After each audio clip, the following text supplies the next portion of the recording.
Muy buenas noches. Una vez más estamos aquí reunidos para hablar sobre la divina voluntad, para hablar sobre los escritos de Luisa Picarreta en una versión. Hay varias versiones, esta es la versión de Libro del Cielo, Fiat, que son 36 volúmenes. Hay otra versión, ya se las muestro. Es esta, que ustedes pueden ver aquí, que están los 36 volúmenes, y hay otras versiones digitales. La idea es tener los 36 volúmenes de la Divina Voluntad para que podamos avanzar.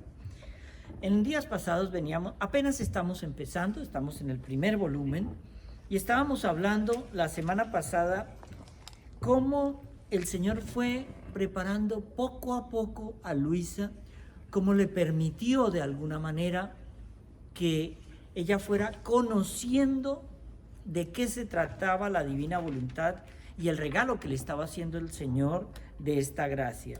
Y entonces Luisa, el Señor la empieza a pedir que se quede recluida en su cama como un sacrificio. Ella empieza a rechazar la comida, ella empieza a hacer una serie de sacrificios, hasta que el Señor le empieza a decir a ella que cuando ella tiene que obedecer al confesor y quiere irle a enseñar la importancia de la obediencia. Y es que Luisa Picarreta nos enseña que la obediencia es una de esas tres votos que más odia el demonio. Pobreza, castidad y obediencia son tres palabras que él no quiere escuchar, pero que en Luisa van a tomar una dimensión diferente.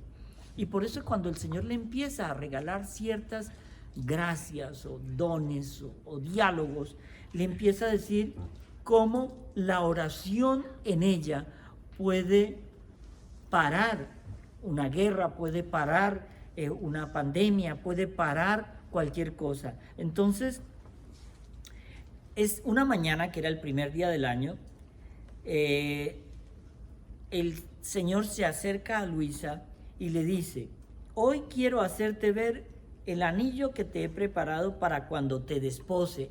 El Señor le promete a Luisa hacer un desposorio espiritual con ella para tenerla como esa hija o esa esposa predilecta.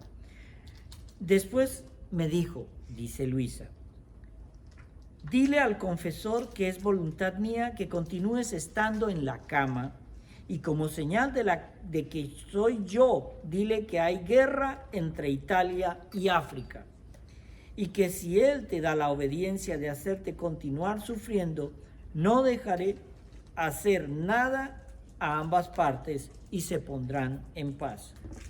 Mucho tiempo después, el Señor le revela esto también a Luisa, y Luisa cuenta: cuando él terminó de hablar, yo le dije todo lo que había dicho el Señor al confesor. Y él me dijo que era verdad, que había entre África e Italia una guerra. Y dijo, veremos si no pasa nada y si es verdad lo que tú dices. Pero él quedó persuadido de hacerla continuar en ese padecimiento en el que ella estaba. Después de 4 meses, un día vino el confesor y le dijo a Luisa, después de que había pasado esta profecía que ya le había dicho, y le dijo que habían llegado noticias de que la guerra que había entre África e Italia, sin hacerse ningún daño entre ellas, había terminado firmando la paz. Así el confesor quedó más persuadido y me dejó quedar en paz. Acuérdense que el confesor la obligaba a ella a tomar los alimentos, la obligaba a hacer unas cosas que ella no quería hacer, pero el Señor le dijo, si el confesor te manda a hacer eso, hazlo. Muchas veces cuando nos vamos a confesar y el confesor no siempre pide, oh, Padre nuestro, una Ave María en gloria y arrepiéntete. No, te pide que hagas esfuerzos por algo. Y te dice, mira, ¿por qué no te lees tal libro? ¿Por qué no haces tal sacrificio? ¿Por qué no haces tal esfuerzo? Hagámoslo. Porque la obediencia es fundamental para entender qué quiere el Señor regalarnos en un momento determinado. Y eso fue lo que le dijo a Luisa. ella tenía que obedecerle al confesor para demostrarle al confesor que los mensajes que ella estaba recibiendo venían directamente del Señor. Y luego más adelante vemos, cuando el Señor le preguntaba cómo se sentía, si se sentía mejor, y le decía a Luisa: en cualquier modo que se está contigo, Señor, se está siempre bien. Otras veces venía el Señor y si me veía muy débil con el continuo estar en aquellos sufrimientos, especialmente si el confesor venía en la noche, mi amante Jesús venía y viéndome en aquel estado de extrema debilidad, tanto que a veces me sentía morir, se acercaba a mí y de su boca vertía en la mía aquella leche, o bien que hacía ponerme a su costado, y yo chupaba torrentes de dulzura, de delicias y de fortaleza. Jesús le decía: quiero ser propiamente yo tu todo, y también tu alimento del alma y del cuerpo. Aquí tenemos que entender cómo Luisa, que era una mística, y todo esto que estaba sufriendo ella era una entrega mística al Señor. El Señor vertía unas veces una leche dulce y a veces un líquido nauseabundo que equivalía al pecado del mundo. Todo esto lo tenemos que ver en la visión mística de Luisa. Por eso algunas veces cuando salió al comienzo los escritos, algunos escépticos vieron esto como algo retirado, pero cuando el Papa Benedicto XVI en un momento determinado habló sobre estos escritos de Luisa y permitió, dado su cargo en ese momento como cardenal encargado para las cuestiones de la fe y esto, y permitió y leyó, hizo un comentario bien interesante. Luisa es altísima teología, y recordemos que estamos ante una chica que escasamente fue a primero primaria, escasamente sabía leer y escribir, y estaba dando lecciones de teología en un momento que todavía no había descubierto qué era ni siquiera la divina voluntad.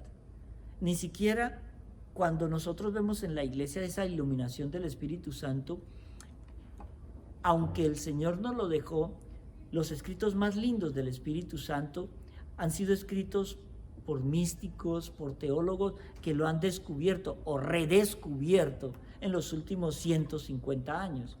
Y eso era lo que nos iba a dar a entender ahorita Luisa con todo esto. Ahora, cuando le preguntaban, pero ¿cómo es el Señor? ¿Cómo es Él? Miren la manera tan linda como Luisa describía a Jesús. Describía, por ejemplo, su mirada. Es tanta la belleza de sus ojos que una sola mirada suya basta para hacerme salir fuera de mí misma y hacerme correr tras él por caminos y por montes, por la tierra y por el cielo. Basta una sola mirada para transformarme en él y sentir descender en mí algo divino. Esa es la mirada de Jesús, y quizá esa era la mirada que veían sus discípulos cuando él resucitó, y aún cuando era ese hijo de hombre, ese redentor que estaba en carne humana. Y ahora, cuando ella quería describir y le preguntaban muchas veces a Luisa, ¿cómo es el rostro de Jesús que tú ves? Descríbelo. Y ella decía, ese rostro santo, mientras es tan majestuoso, al mismo tiempo es tan amable, y esa amabilidad atrae tanto, de modo que el alma no tiene la mínima duda de ser acogida por Jesús. Por cuán fea y pecadora se vea, bella es también su nariz afilada, proporcionada a su sacratísimo rostro. Graciosa es su boca, pequeña pero extremadamente bella, sus labios finísimos de un color escarlata. Mientras habla, contiene tanta gracia que es imposible poderlo describir. Es dulce la voz de mi Jesús, es suave, es armoniosa. Mientras habla, sale de su boca un perfume tal que parece que no se encuentra sobre la tierra. Es penetrante, en modo que penetra todo, se siente descender por el oído al corazón y oh, cuántos afectos produce. Pero ¿quién puede describirlo todo?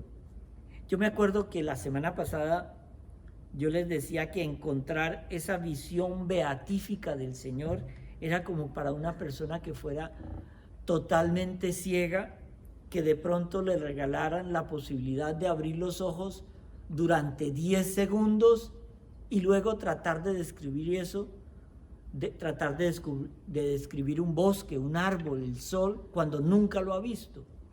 Eso era lo difícil de todo ello. Y entonces Luisa decía, la voz de mi Jesús es potentísima, es obrante y en el mismo acto que habla, obra lo que dice. He ahí el poder de la palabra. Y entonces aquí es cuando Luisa empieza a describir esos actos, ese éxtasis cuando el Señor se le manifestaba. Y era cuando el Señor le pedía quería que uniera su sufrimiento al de Él, para compartir esa obra redentora. Y entonces el Señor muchas veces le explicaba a Luisa que a él lo que más le dolía eran esas oraciones hechas con desgano, o esas misas en las cuales asistían como por cumplir, como por, no sé, voy a ir a misa, pero sobre todo eso se ve mucho en los jóvenes, que van a misa por darle gusto al papá o a la mamá o a la abuela, pero no van a misa por una verdadera entrega al Señor. Y el Señor hablaba de esas oraciones de esta manera, decía, alguna vez me llevaba a las iglesias en estado cuando ella entraba en estos trances, y también ahí mi buen Jesús era ofendido. Oh, cómo llegaban mal a su corazón aquellas obras santas, sí, pero descuidadamente hechas, aquellas oraciones vacías de espíritu interior, aquella piedad fingida, aparente. Parecía que más bien insultaban a Jesús en vez de darle honor. Ah, sí, aquel corazón santo, puro, recto, no podía recibir esas obras tan mal hechas. ¿Cuántas veces se lamentaba diciendo, hija, también la gente que se dice devota, mira cuántas ofensas me hacen, aún en los lugares más santos, al recibir los mismos sacramentos, en vez de salir purificados, salen más enfangados. Cuánta pena daba a Jesús ver gente que comulgaba sacrílegamente, sacerdotes que celebraban el santo sacrificio de la misa, por costumbre o en pecado, y a algunos da horror decirlo, por fines de interés. Entonces el Señor empieza a describir las manos de esos sacerdotes que estaban manchadas y decía, es que solo purifica lo que es puro, solo santifica lo que es santo. Y aún así, ante esas manos manchadas de sacerdotes sacrílegos, el Señor, ante ese sacerdote, Él bajaba. Ahora imagínense consagrar a uno como sacerdote el cuerpo de Dios en unas manos manchadas, indignas de poseer al Señor en sus manos.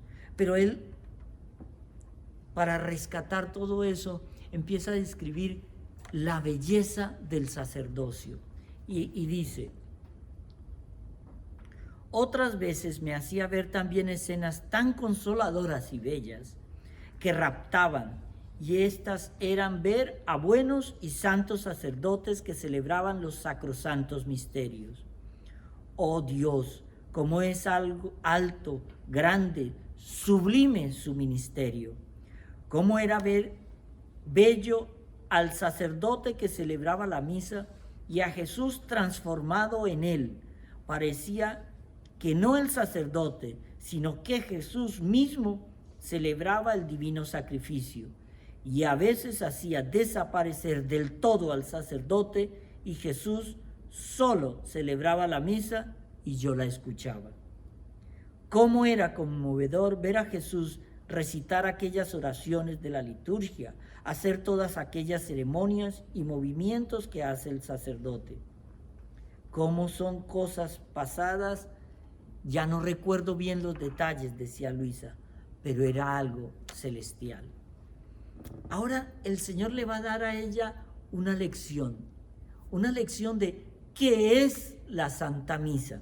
Y esta es una parte importante porque aunque estamos en el comienzo de la divina voluntad, Él describe la misa de una manera tan hermosa que cambiar una palabra de esto que le dictó el Señor a Luisa, yo lo considero un error, por eso quiero leer. Recuerden, estas no son, aquí yo no estoy enseñando como si fuera un experto en divina voluntad. Ustedes y yo estamos aprendiendo, estamos haciendo una lectura rápida de los volúmenes de la divina voluntad. Y aquí nos trata de explicar el Señor a través de Luisa qué cosa es la misa. Y dice: Jesús me hacía entender que en la misa está todo el fundamento de nuestra sacrosanta religión. La misa nos dice todo y nos habla de todo. La misa nos recuerda nuestra redención. Nos habla detalladamente de las penas que Jesús sufrió por nosotros. Nos manifiesta también su amor inmenso, que no estuvo contento con morir sobre la cruz, sino que quiso continuar el estado de víctima en la Sagrada Eucaristía. Cada misa que usted asista, cada misa que usted participe, es usted haciendo todo el calvario del Señor, la muerte del Señor y la resurrección del Señor. Cada misa, el Señor baja del cielo y en la transubstanciación podemos ver esa belleza que es renovar de nuevo ese sacrificio y de nuevo la resurrección, sacrificio, calvario, resurrección. Por eso en la liturgia de la Iglesia, nada de lo que ocurre en la misa sobra y no hace falta nada. Es a través de la tradición de la Iglesia que se ha reconstruido en las manos del sacerdote toda la historia de la redención. Y por eso en la misa tenemos los salmos, que eran las oraciones que Jesús rezaba cuando estaba aquí. En la liturgia tenemos lecturas del Antiguo Testamento, porque nuestra religión católica es judeo-cristiana. El Señor solo vino a darle cumplimiento a todas las profecías del Antiguo Testamento. Y en Él se hacen realidad todas esas profecías para ser la plenitud de los tiempos. Él es el camino, la verdad y la vida. Y eso lo vemos en la liturgia. Pero la misa nos dice también que nuestros cuerpos deshechos, reducidos a cenizas por la muerte, resurgirán en el día del juicio junto a Cristo, a vida inmortal y gloriosa.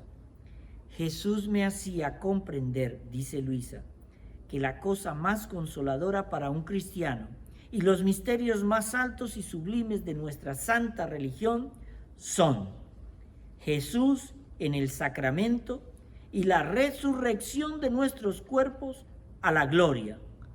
Si nosotros no creemos en la resurrección de Cristo y no creemos en la transubstanciación en la Eucaristía, vana es nuestra fe, no estamos haciendo nada. Pero Jesús en el sacramento nos lo hace casi tocar con la mano de varios modos. En primer lugar, su resurrección.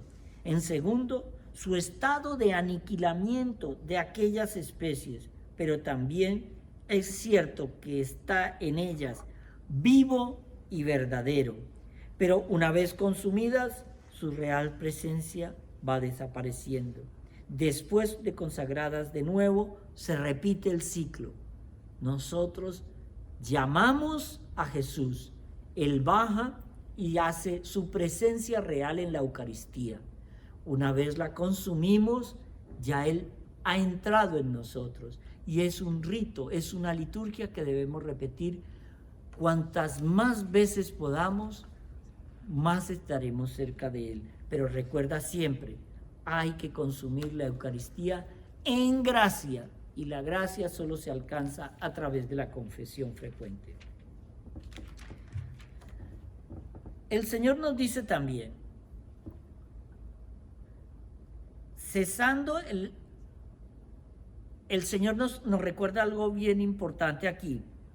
Nuestros cuerpos quedan consumidos, así que se puede decir que no existen paz, pero después, con un prodigio de la omnipotencia de Dios, nuestros cuerpos adquirirán nueva vida y uniéndose al alma irán juntos a gozar de la bienaventuranza eterna. Esa es la esperanza de nuestra resurrección. Cuando morimos, estos cuerpos se desintegran, pero la belleza de lo que Jesús nos regala es la vida eterna. A eso nos tenemos que centrar, en mirar siempre, ¿estamos construyendo nuestra vida eterna o solamente estamos aquí para una vida temporal? Y entonces nos dice, a mí me parece que en aquel gran día sucederá como cuando el cielo está estrellado y sale el sol. ¿Qué sucede? Acuérdese que el Señor se le presenta a Luisa siempre como el sol, pero el sol con su inmensa luz absorbe las estrellas y las hace desaparecer, pero las estrellas siguen existiendo. El sol es Dios y todas las almas bienaventuradas son estrellas. Dios con su inmensa luz nos absorberá a todos en sí, de modo que existiremos en Dios y nadaremos en el mar inmenso de Dios.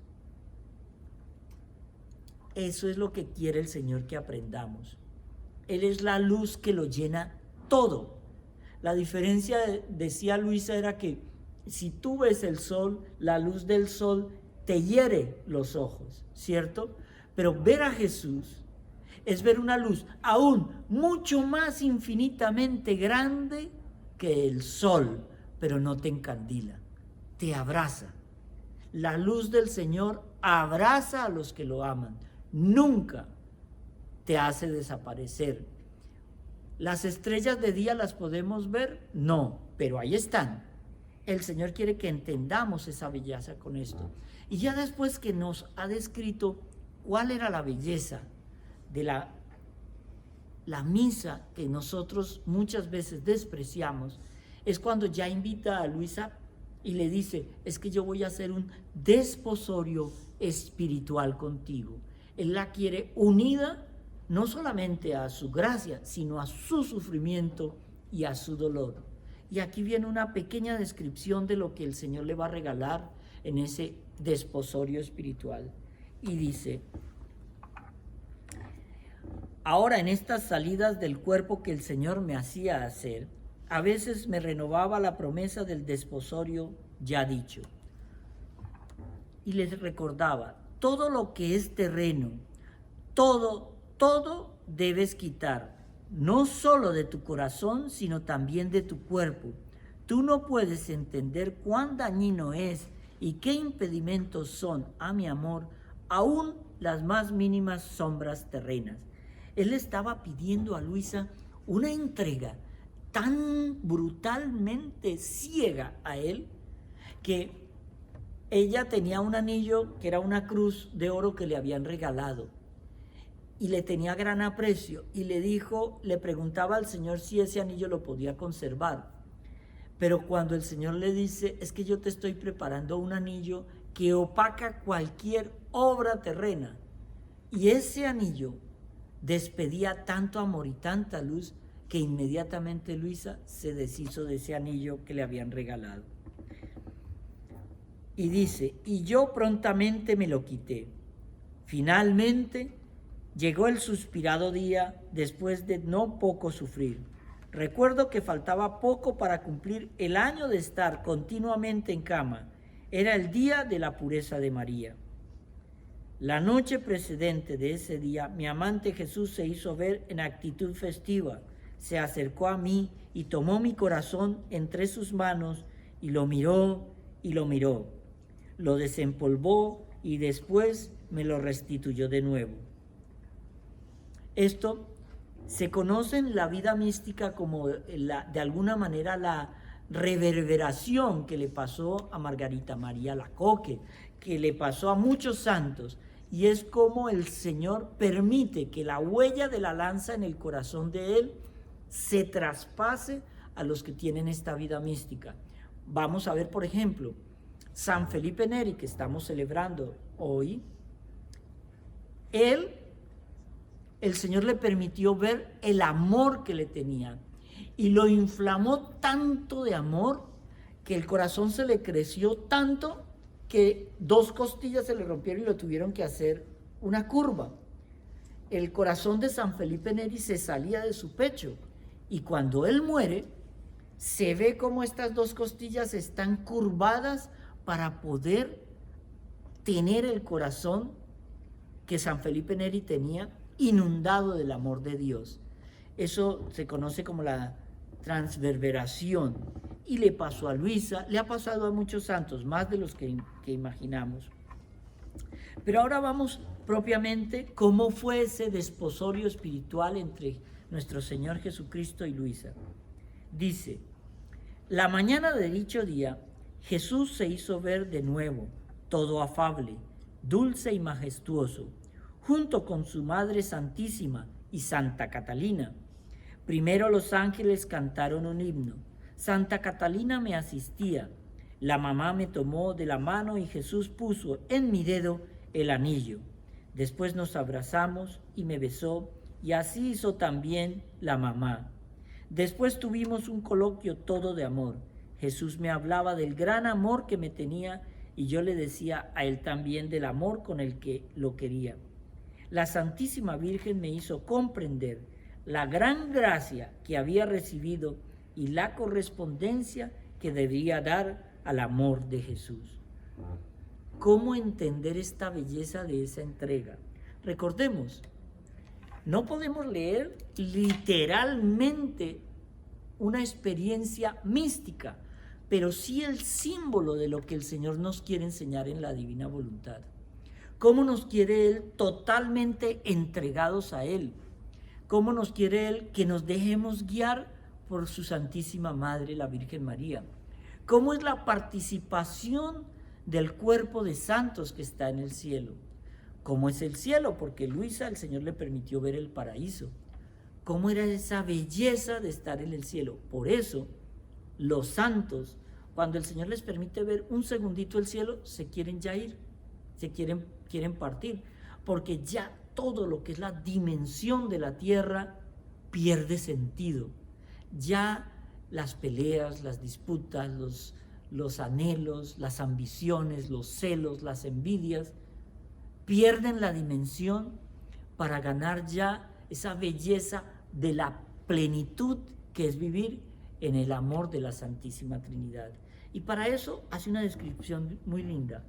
Cuando Luisa decía que el Señor la transportaba, la sacaba de su cuerpo y la llevaba, he aquí una descripción muy linda que dice, a veces transportándome con él me llevaba al paraíso y ahí escuchaba los cánticos de los bienaventurados, veía a la divinidad, a los diversos coros de los ángeles, a las órdenes de los santos, todos inmersos, absorbidos e identificados en la divina voluntad de Dios. Me parecía que en torno al trono había muchas luces, como si fueran más que soles resplandecientes, y a claras notas estas luces denotaban todas las virtudes y todos los atributos de Dios. Los bienaventurados, reflejándose en una de estas luces, quedaban raptados, pero no llegaban a penetrar toda la inmensidad de aquella luz, y sin comprender a fondo la primera. Pasaban de beatitud en beatitud, pero nunca lograban sustraer todo, porque recordemos que la sabiduría, la divinidad es infinita. Así que los bienaventurados del cielo no pueden comprender perfectamente a Dios, porque es tanta la inmensidad, la grandeza, la santidad de Dios, que mente creada no puede comprender a un ser increado. Qué lindo esto. Mente creada no puede comprender a un ser increado del todo. Los bienaventurados Reflejándose en estas luces, me parecía que venían a participar de las virtudes de estas luces. Así que el alma en el cielo se asemeja a Dios con esta diferencia, que Dios es aquel sol grandísimo y el alma es un pequeño sol, una pequeña estrella. Y es como el Señor nos dice aquí, en esta belleza, cómo va a ser nuestra participación en la obra creadora. Cuando nosotros leemos el librito que alguna vez les dije, que es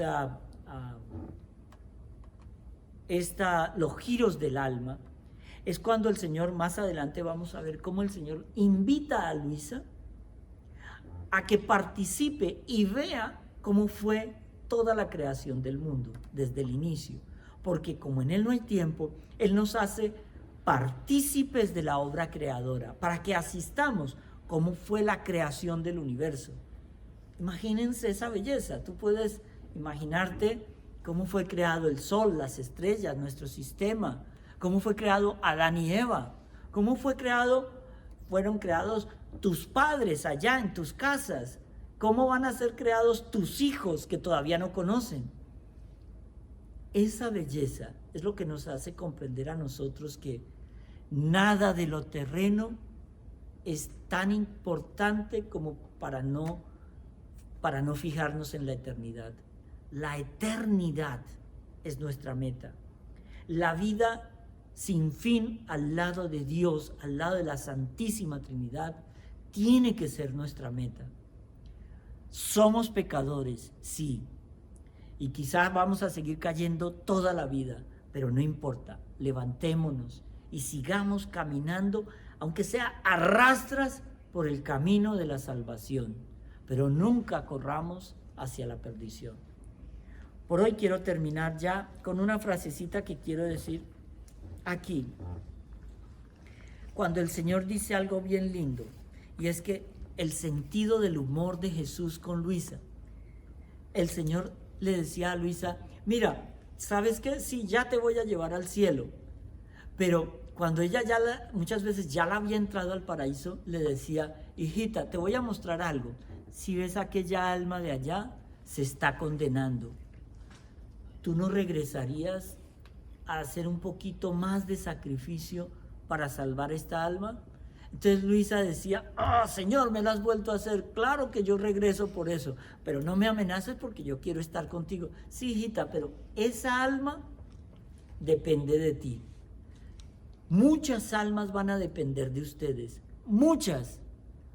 Y muchas veces un acto de caridad hecha con una de esas almas va a salvar esa alma. Tú no sabes si una palabra tuya en el momento adecuado va a hacer que esa alma cambie su vida de error y empiece a seguir al Señor.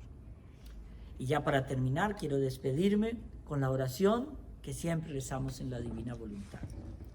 Señor Jesús, con tu divina voluntad y en tu divina voluntad, te amo, te bendigo, te adoro, te doy gracias, te reparo, te reconozco, te alabo, te glorifico y te pido perdón por todos mis pecados y por todos los pecados del mundo entero.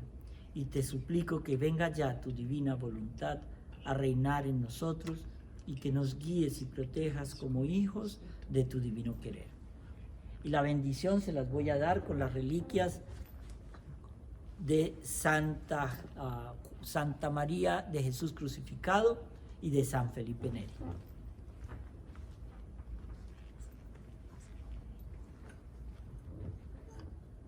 Los bendigo en la divina voluntad, en el nombre del Padre, del Hijo y del Espíritu Santo. Que el Señor descienda sobre ustedes y permanezca con ustedes para siempre. Amén.